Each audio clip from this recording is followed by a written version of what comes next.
Hi friends, welcome to my channel. ഞാൻ Manjusree. എല്ലാവർക്കും സുഖാണെന്ന് വിശ്വസിക്കുന്നു. ഞാനും സുഖമായിട്ടിരിക്കുന്നു. ഇന്ന് ഞാൻ വന്നിട്ടുള്ളത് വീക്ക്ലി മെനു പ്ലാൻ എങ്ങനെ തയ്യാറാക്കാമെന്ന വീഡിയോയുമായിട്ടാണ്. നമ്മൾ പലരും ഇങ്ങനെ മെനു പ്ലാൻ തയ്യാറാക്കി അതിനനുസരിച്ചിട്ട് വീക്ക് പ്ലാൻ ചെയ്യുന്നവരായിരിക്കും. എന്നാൽ എന്താണ് വീക്ക്ലി മെനു പ്ലാൻ എന്ന് അറിയാത്തവർക്ക് വേണ്ടിയിട്ട് ഞാൻ പറയാം. വരുന്ന ഒരാഴ്ച നമ്മൾ കിച്ചണിൽ എന്തൊക്കെ ഉണ്ടാക്കുന്നു എന്ന ഒരു മെനു അത് ലിസ്റ്റ് ചെയ്ത് വെക്കുന്നതാണ് വീക്ക്ലി മെനു പ്ലാൻ. ഇങ്ങനെ ഒരു മെനു തയ്യാറാക്കി നമുക്ക് കാണുന്ന രീതിയിൽ കിച്ചണിൽ നമുക്ക് സെറ്റ് ചെയ്യാം. അങ്ങനെ ചെയ്താൽ അതുവഴി ഇന്ന് എന്താണ് ഉണ്ടാക്കേണ്ടത് അല്ലെങ്കിൽ നാളെ എന്തുണ്ടാക്കും എന്നാലോചിച്ച് നമ്മൾ വേസ്റ്റ് ആക്കുന്ന സമയം നമുക്ക് സേവ് ചെയ്യാം. ഇതിങ്ങനെ ചെയ്യുന്നതുകൊണ്ട് കുറച്ച് പ്രയോജനങ്ങളൊക്കെ ഉണ്ട്. അതെന്തൊക്കെയാണെന്ന് പറയാം. ഒന്ന്, നമ്മുടെ ടൈം നമുക്ക് സേവ് ചെയ്യാൻ സാധിക്കും, നമ്മുടെ ടെൻഷൻസ് ഒഴിവാക്കാൻ സാധിക്കും, നമുക്ക് നല്ല ബാലൻസ്ഡ് ഡയറ്റ് കഴിക്കാൻ സാധിക്കും, പിന്നെ നമുക്ക് മണി സേവ് ചെയ്യാൻ സാധിക്കും. ആദ്യമായിട്ടാണ് ഈ വീഡിയോ കാണുന്നതെന്നുണ്ടെങ്കിൽ ചാനൽ സബ്സ്ക്രൈബ് ചെയ്യാൻ മറക്കരുത്. അതോടൊപ്പം അടുത്തുള്ള ബെൽ ബട്ടൺ കൂടി ഒന്ന് പ്രസ് ചെയ്യുക. നമ്മൾ പോസ്റ്റ് ചെയ്യുന്ന എല്ലാ വീഡിയോകളുടെയും നോട്ടിഫിക്കേഷൻസ് നിങ്ങൾക്ക് അതേ സമയത്ത് തന്നെ കിട്ടുന്നതിനായിട്ട്. അപ്പോൾ നമുക്ക് വീഡിയോ കാണാം. വീക്ക്ലി മെനു പ്ലാൻ തയ്യാറാക്കാനായിട്ട് ആദ്യം തന്നെ ഒരു റഫ് ബുക്ക് എടുക്കുക, അതേപോലെ ഒരു പെന്നും എടുക്കുക. അതിനുശേഷം breakfast menu, lunch menu, dinner menu, ഇങ്ങനെ 3 കാറ്റഗറി ആയിട്ട് നമുക്ക് എഴുതാം. അതിനുശേഷം അതിനടിയിൽ നമ്മൾ സാധാരണ വീട്ടിലുണ്ടാക്കാറുള്ള റെസിപ്പീസൊക്കെ ഒരു റഫായിട്ട് ഇങ്ങനെ എഴുതി വയ്ക്കുക. ബ്രേക്ക്ഫാസ്റ്റിൻ്റെയും ലഞ്ചിൻ്റെയും ഡിന്നറിൻ്റെയും ഒക്കെ റെസിപ്പീസ്. അപ്പോൾ നിങ്ങൾ എന്താണ് വീട്ടിലുണ്ടാക്കുന്നതെന്ന് വെച്ചാൽ നിങ്ങളത് എഴുതിക്കൊള്ളുക. എൻ്റെ ബ്രേക്ക്ഫാസ്റ്റ് മെനുവിൽ ഞാനിപ്പോൾ dosa plus sambar, idli plus sambar, bread omelette, sandwiches, puttu plus കടലക്കറി, ഇങ്ങനെ ഒരു രീതിയിൽ കറിയും കൂടെ വെച്ചിട്ട് ഒന്നിച്ചാണ് എഴുതിയിട്ടുള്ളത്. അപ്പോൾ നിങ്ങൾ എങ്ങനെയാണ് നിങ്ങൾക്ക് ഇഷ്ടമുള്ളതെന്ന് വെച്ചാൽ അതേ രീതിയിൽ എഴുതി വെച്ചാൽ മതി.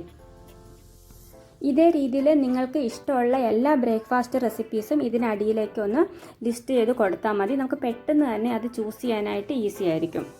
അത് കഴിഞ്ഞ് വരുന്നത് ലഞ്ച് മെനു ആണ്. ലഞ്ച് മെനുവിൽ ഞാൻ മെയിനായിട്ട് കൊടുത്തിട്ടുള്ളത് റൈസാണ്. റൈസ് പ്ലസ് കുറേ കറികൾ ഞാനിവിടെ ഓപ്ഷനിലായിട്ട് കൊടുത്തിട്ടുണ്ട്. സാമ്പാർ, അവിയൽ, അങ്ങനെ കുറേ കറികൾ, ഞാൻ സാധാരണ ഉണ്ടാക്കുന്ന കുറേ കറികൾ.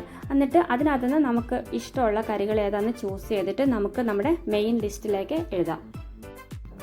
പിന്നെ വരുന്നത് ഡിന്നർ മെനു ആണ്. ഡിന്നർ മെനുവിൽ ഞാൻ മെയിനായിട്ട് കൊടുത്തിട്ടുള്ളത് ചപ്പാത്തിയാണ്. ചപ്പാത്തി പ്ലസ് കുറേ കറികൾ കൊടുത്തിട്ടുണ്ട്. ആലു കറി, ടൊമാറ്റോ കറി, പനീർ കറി, അങ്ങനെ കുറേ കറികൾ കൊടുത്തിട്ടുണ്ട്.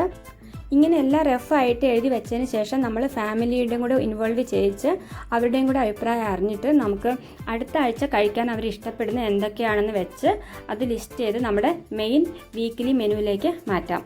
അപ്പോൾ അവരും ഹാപ്പിയാവും, നമുക്കും ടെൻഷൻ കുറഞ്ഞു കിട്ടും. അപ്പോൾ ഈ പറഞ്ഞ രീതിയിൽ ഇവിടെ എൻ്റെ വീക്ക്ലി മെനു തയ്യാറായി കഴിഞ്ഞു. ഇതനുസരിച്ചിട്ട് മൺഡേ തൊട്ടിട്ട് ഫ്രൈഡേ വരെയുള്ള ദിവസങ്ങളിലാണ് ഞാനിവിടെ നോട്ട് ചെയ്തിട്ടുള്ളത്. ആഴ്ചയിലെ ആദ്യത്തെ 5 ദിവസം. അപ്പോൾ സാറ്റർഡേ സൺഡേ ഞാൻ ഒന്നും എഴുതിയിട്ടില്ല. കാരണം അന്നത്തെ ദിവസങ്ങളിലൊക്കെ നോൺ വെജ് കഴിക്കാൻ ഇഷ്ടമുള്ളവരൊക്കെ ഉണ്ടെങ്കിൽ അതൊക്കെ നമ്മൾ ലിസ്റ്റിൽ എഴുതി കഴിഞ്ഞാൽ അത് കറക്റ്റായിട്ട് നമ്മൾ പാലിച്ചൊന്നും വരില്ല. അപ്പം ബാക്കിയുള്ള ദിവസങ്ങളിലെ ലിസ്റ്റ് എങ്ങനെയാണെന്ന് നോക്കാം. ബ്രേക്ക്ഫാസ്റ്റും ലഞ്ചും ഡിന്നറുമാണ് ഇവിടെ എഴുതിയിട്ടുള്ളത്. ബ്രേക്ക്ഫാസ്റ്റിന് ഞാൻ എഴുതിയിട്ടുള്ളത് ദോശ പ്ലസ് സാമ്പാറാണ്. അതേപോലെ ലഞ്ചിന് റൈസ് പ്ലസ് സാമ്പാർ പ്ലസ് തോരൻ എന്നാണ് ഇവിടെ എഴുതിയിട്ടുള്ളത്. തോരനോ മെഴുക്കുപുരട്ടി എന്തെങ്കിലും.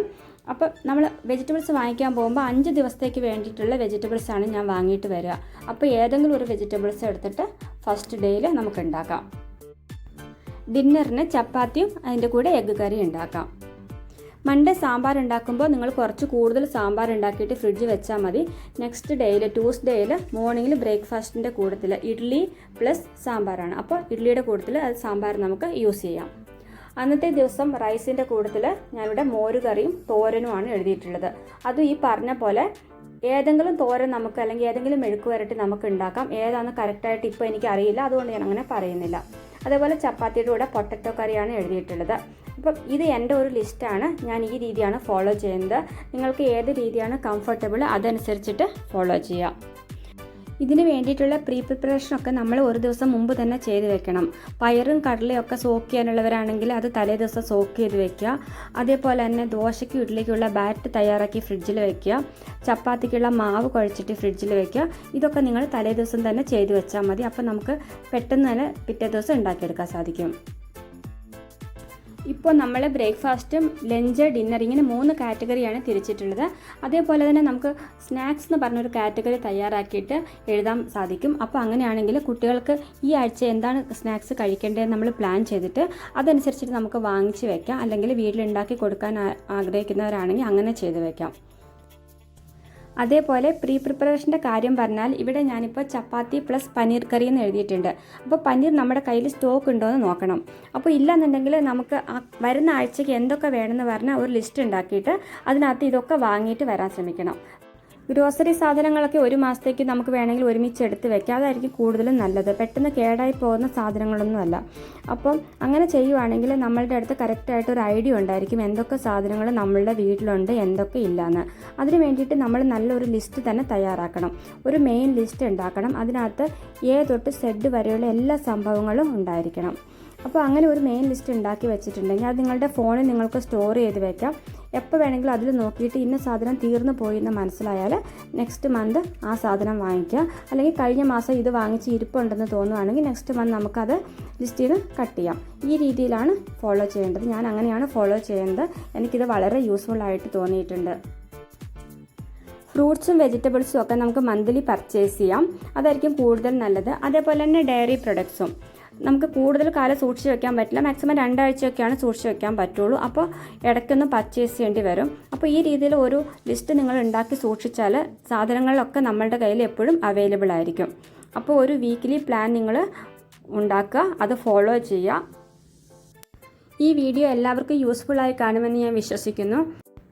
അപ്പോൾ നിങ്ങളുടെ സജഷൻസും നിർദ്ദേശങ്ങളും ഒക്കെ എന്നെ അറിയിക്കാൻ മറക്കരുത്. അടുത്ത ദിവസം വേറൊരു വീഡിയോ ആയിട്ട് നമുക്ക് വീണ്ടും കാണാം. അതുവരേക്കും ബൈ ബൈ.